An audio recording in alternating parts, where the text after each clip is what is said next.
Welcome back. This time we're talking about Independence Day Resurgence, the sequel to Independence Day, which came out this month 20 years ago. Now before I get into the new movie, let me just say I'm a huge fan of Independence Day. It's simply one of my favorite summer popcorn movies. I'm not going to say it's high art or that it's the greatest movie ever, but for sheer entertainment value, there are few summer blockbuster movies that I consider better. It is just 2 hours of just pure enjoyment. And also serves as a reminder that Roland Emmerich can actually make a decent movie every once in a while. Unfortunately, Independence Day Resurgence is not one of them. Now, I really wanted to like this movie. As I just said, I'm a huge fan of the first one. I wanted the sequel to be good. And it's not. It really isn't. I left the theater just completely disappointed. Now that being said, there are some things I did like about this movie. I'm going to get that out of the way, and then we can get into some more of the things I didn't like. Jeff Goldblum, I liked his character in the first movie. I liked his character in this one. He's frankly the best thing this movie's got going for it. Bill Pullman, I didn't like the version of his character in this one as much as I did Jeff Goldblum. But for the returning characters, he was definitely one of the positives. The third one would be Brent Spiner, who I was not expecting to come back until I saw him in the trailer, because if you've seen the first one, I'm assuming you have, it was pretty much implied that he had died. I'm not complaining that he's back. He provides a good bit of comic relief, a little overused, as are a number of side characters that have a lot of screen time for reasons that I cannot explain. Judd Hirsch is also back, playing Julian, Jeff Goldblum's father. I love him as an actor. I loved his character in the first movie. He was enjoyable in this movie, but frankly, his character has no purpose. It's there because we wanted our original characters back, and I'm glad he's there, but I just can't believe the writers couldn't come up with something for him to do in this movie. Obviously, we knew going in Will Smith was not going to be back, and instead we get a bunch of new characters, or recasting of the children from the first movie. Dylan Hiller, the stepson to Will Smith's character, he's back, been recast with Jessie T. Usher, and Patricia Whitmore, the president's daughter, who was played by a young Mae Whitman in the first movie, has been recast with Micah Monroe. And then we get an entirely new character, Jake, played by Liam Hemsworth, who is Patricia's fiance.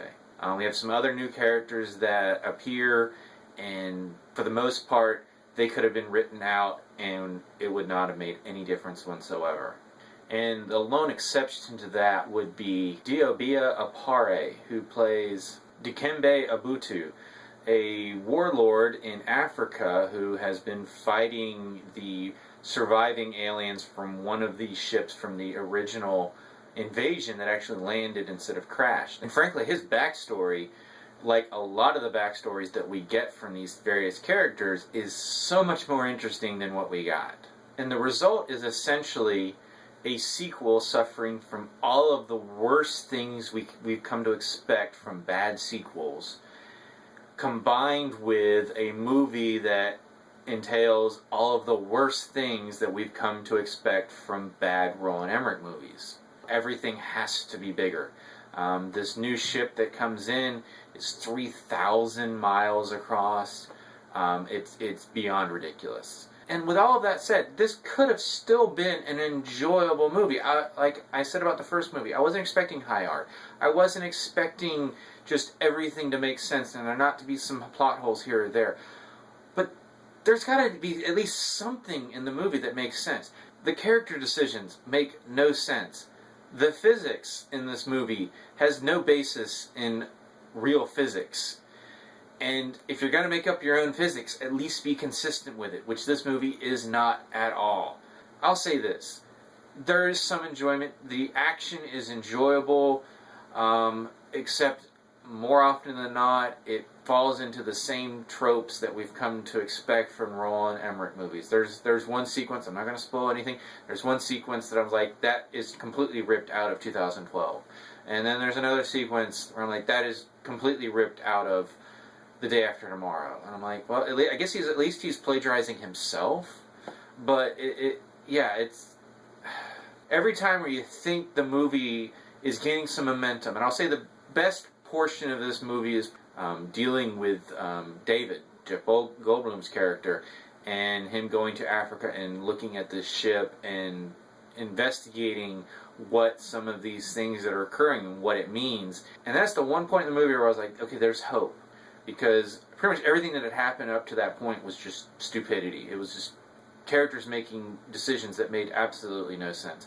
Then we segue into this, and I'm like, okay, there's potential here. I'm enjoying what I'm seeing, and it just ultimately evolves into another Emmericism, and then just bloated action for the sake of action, and then just more stupid character decisions. I mean, there's one character in this movie that I'm expecting I was supposed to care about and maybe like, I don't know, and they're killed in a scene that actually just goes to black right before it actually might have gotten interesting. And I was like, wait, was that an editing mistake? I think there was more I was supposed to see. It was very awkward, very strange, and just kind of emblematic about this entire movie. So I've rambled on enough about this. It's simple. Independence Day Resurgence is a bad movie. There's some redeeming value in some of the action sequences. There is enjoyment to be found here or there, but it's very soulless enjoyment in that you're watching images on a screen. You're not watching a story. You're not watching characters. It's just an absolute mess, and frankly a huge disappointment, because I was hoping but not hopeful that this one would be good, but no, it's not. So if you've seen this movie, let me know what you thought. As always, you can subscribe to my channel, check out some of my other reviews, and until next time, I'll see you at the movies.